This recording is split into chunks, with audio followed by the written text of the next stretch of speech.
اچھا، قرآن مجید میں حضرت ابراہیم علیہ السلام جو ہیں اللہ کے بہت بڑے نبی ہیں، انہوں نے ایک دعا مانگی جس میں انہوں نے اپنی اولاد کے بارے میں بھی امامت کے لیے دعا کی۔ سوال یہ پیدا ہوتا ہے کہ ان کی اولاد میں وہ کون اشخاص گزرے ہیں اولاد ابراہیم علیہ السلام میں کہ جو امام ہیں، اور ائمہ اہل بیت کے کنٹیکس میں بھی ذرا بات کریں۔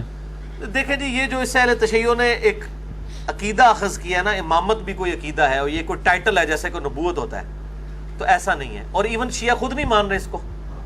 کیا امام جعفر الصادق کے جو دو بیٹے تھے، امام اسماعیل اور امام موسیٰ کاظم، یہ دونوں میں سے تو ایک کو امام مانتے ہیں نا، اثنا عشری۔ ایک کو اسماعیلی مان رہے ہیں، کوئی اثنا عشری مان رہے ہیں۔ نہیں، لیکن اثنا عشری تو ایک کو ہی مان رہے ہیں نا، اثنا عشری ایک کو مان رہے ہیں۔ دوسرے امام کا تو وہ بھی انکار کر رہے ہیں نا، ایسے عہدہ ہاں جی، ایسے وہ تو نہیں، وہ تو اس کا امام تو وہ بھی تھے، امام جی۔ تو انہوں نے بنایا تھا۔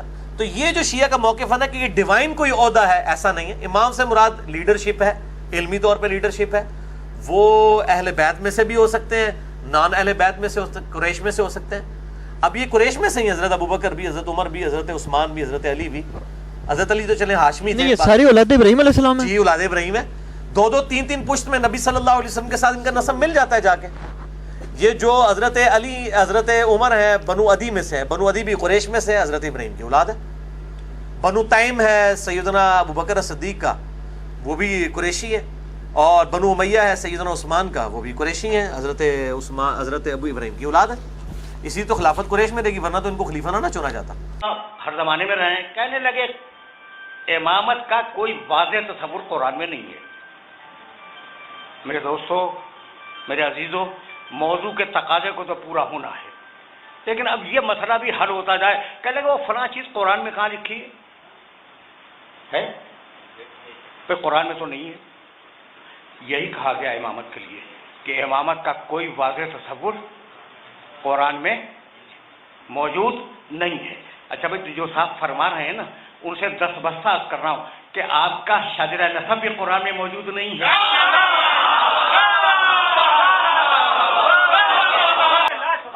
اب آج جو علماء فرما رہے ہیں نا، وہ بیان کر رہا ہوں، بس ٹھیک ہے۔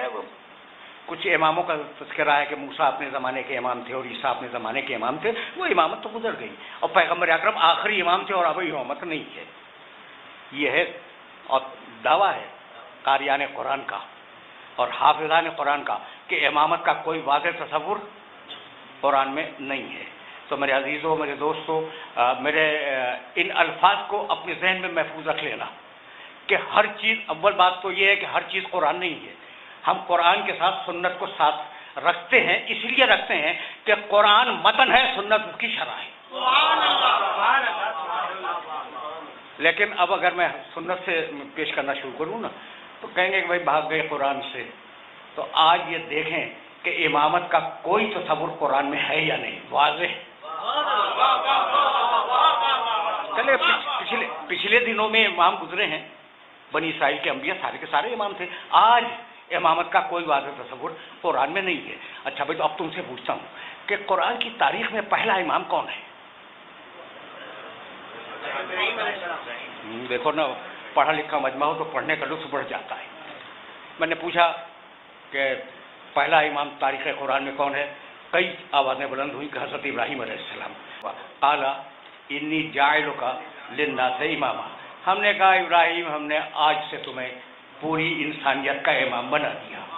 بڑے خوش ہو گئے ابراہیم، مجھے معاف کرنا، شیخ الانبیاء ہیں، بہت بڑی شخصیت ہیں، میرے نبی کو چھوڑ کر ہر نبی سے افضل ہیں۔ ابراہیم خوش ہو گئے۔ بھئی عجیب بات ہے، لشکر نمرود کے پاس، عسکر نمرود کے پاس، ساری فوجیں نمرود کے پاس، ساری بیوروکریسی نمرود کے پاس، ساری مقننہ نمرود کے پاس، ساری عدلیہ نمرود کے پاس، ساری انتظامیہ نمرود کے پاس، ساری پولیس نمرود کے پاس، ساری فوج نمرود کے پاس، ہے کیا ابراہیم کے پاس؟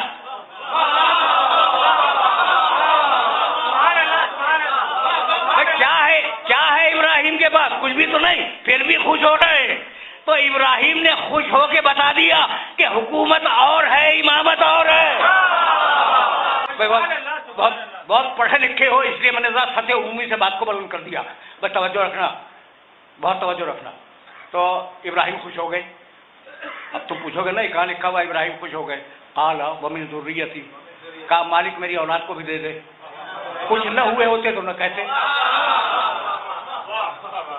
اگر خوش نہ ہوئے ہوتے تو ابراہیم علیہ السلام یہ نہ کہتے قال ومن ذریتی، پروردگار میری ذریت کو بھی دے گا. کہاں دوں گا، لیکن جو گناہ کرنے والے ہیں انہیں نہیں ملے گا. ٹھیک ہے نا؟ من ذریتی ذہن میں رکھنا. اگر تم نے من ذریتی ذہن میں رکھ لیا تو میری مشکل آسان ہو گئی. ومن ذریتی، مالک میری اولاد کو بھی دے دے. اچھا بھائی ابراہیم کہہ رہے ہو کہ تمہیں جب اللہ نے امام بنا دیا تو کہہ رہے ہو کہ میری اولاد کو بھی دے دے. بھائی تم کو مل گئی، اب تم خود دے دو اولاد کو. کہا بھائی میں دے نہیں سکتا، سفارش کر سکتا ہوں. تو جو کام ابراہیم جیسا نبی نہ کر سکے یہ امتیوں کو کب سے حق مل گیا؟ من ذریتی.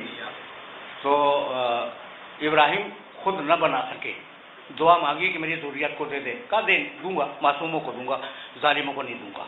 تو ذریت میں امامت گئی طے ہو گئی بات. اچھا دی کس نے؟ اللہ نے. تو دینے والا ہے اللہ، روکنے والے آپ کون؟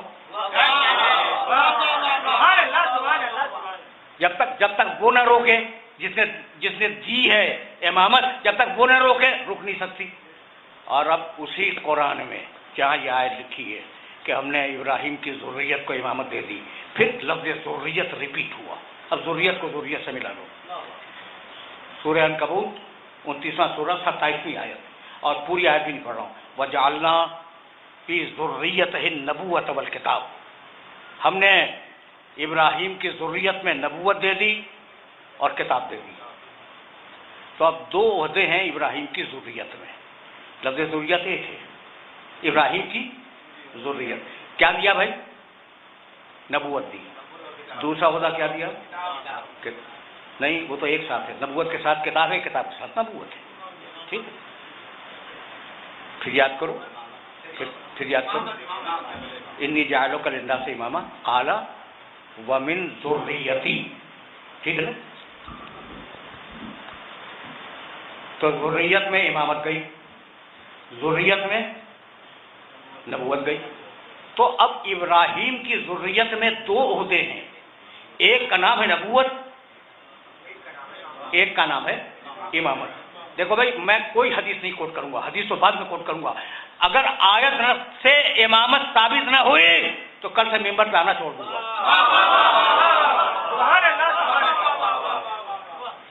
یہ سب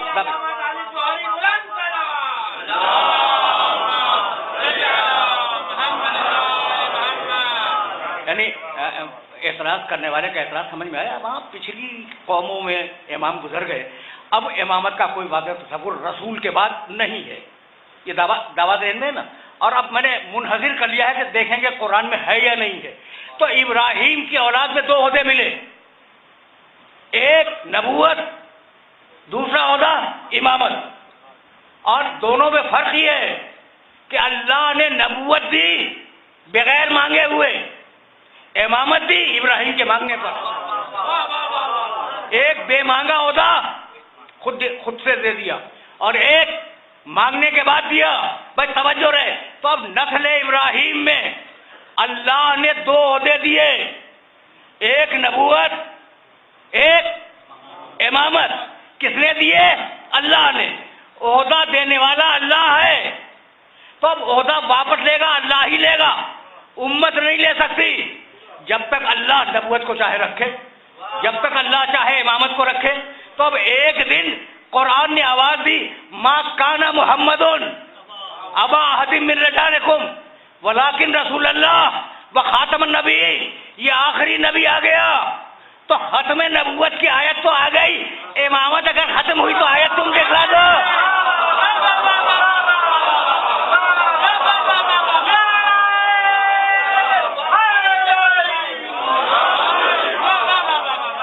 کوئی آیت ختم نبوت تو آ گئی، دوسرے عہدے کے لیے کوئی آیت نہیں ہے. تو اب قیامت تک یہ ہوتا جائے گا نا. تو اب دوسرا قرآن تو آنے سے رہا، اور یہ قرآن کہتا ہے کہ عہدہ امامت قیامت تک کے لیے جاری ہے. بہت توجہ رہے. تو یا تو قرآن کا انکار کر دو یا پھر مانو کہ کوئی امام ہے، اور ہم اسی کو کہتے ہیں السلام علیک یا شریک القرآن. میں نے آج بڑی زحمت دی، لیکن یہیں تک مجھے لانا تھا بھائی، یہی سبب ہے. اب چلتے ہیں روایات کی طرف.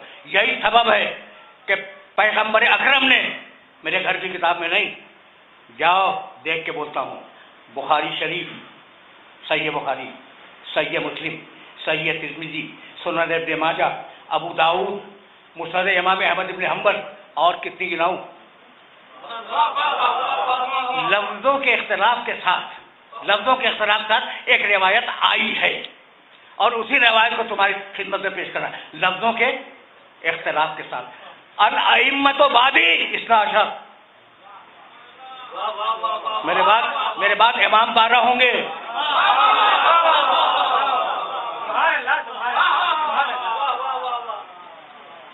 میرے بعد کس کے امام؟ کس کے؟ میں تعداد بھی پوچھ رہا ہوں. اللہ کی. الائمۃ بعدی رسول کے بنائے ہوئے. اللہ کا کوئی تذکرہ روایت میں نہیں ہے. اللہ کا جب تذکرہ ہوگا تو قرآن کے حوالے سے ہوگا. یہ تو ہم نفس رسول پہ آ گئے ہیں. تو الائمۃ بعدی اثنا عشر یہ کس کے امام ہے؟ کس کی طرف سے بنائے ہوئے؟ رسول اللہ کے. ٹھیک ہے نا، اس میں کوئی قباحت تو نہیں. ایک اور روایت پڑھو، خلفائی اثنا عشر. میرے 12 اثنا عشر کے معنی 12. میرے خلیفہ 12 ہوں گے. کس کے خلیفہ؟ رسول کے ہوں گے نا. تو آپ سوچ رہے ہوں گے کہ آج کیا ہو گیا ہے حضرت علامہ کو کہ یہ 61 سوال کر رہے ہوئے کس کے ہوں گے.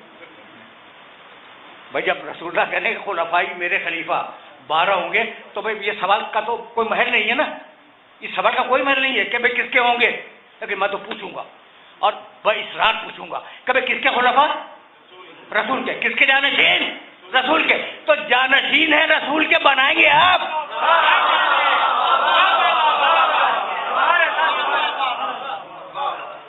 بھائی جب جانشین رسول کے ہیں تو رسول ہی بنائے گا نا. اچھا آپ کتنے بنائے گا؟ 12 بنائے گا.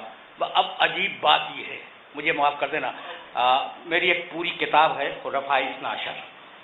اثنا عشر کے معنی 12 خلفاء. اور میں نے کتابیں خود دیکھتا ہوں، ان سے جمع کی ہیں کتابوں سے روایات، اور اردو میں وہ کتاب میں نے لکھی بہت برسوں پہلے.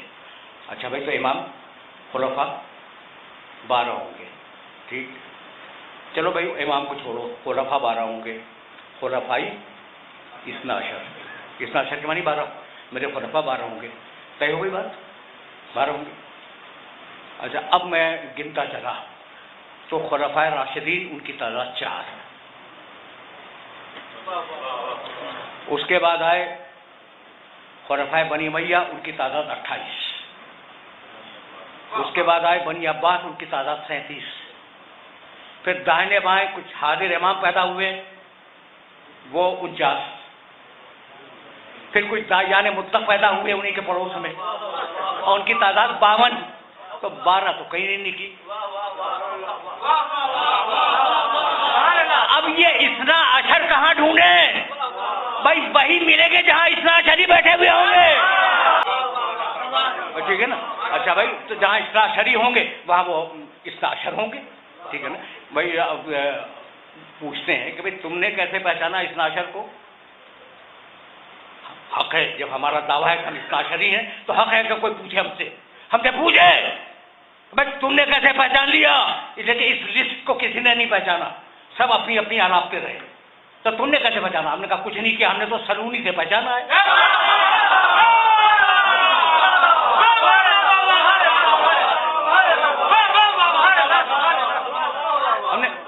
ہم نے کچھ نہیں کیا، ہم نے تو سلونی سے پہچانا ہے.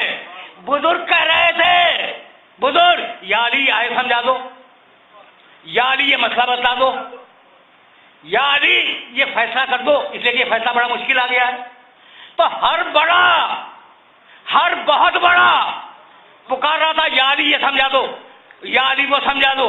تو ان کے لیے تو یا علی کہنا مستحب ہو جائے اور ہمارے لیے یا علی کہنا حرام ہو جائے.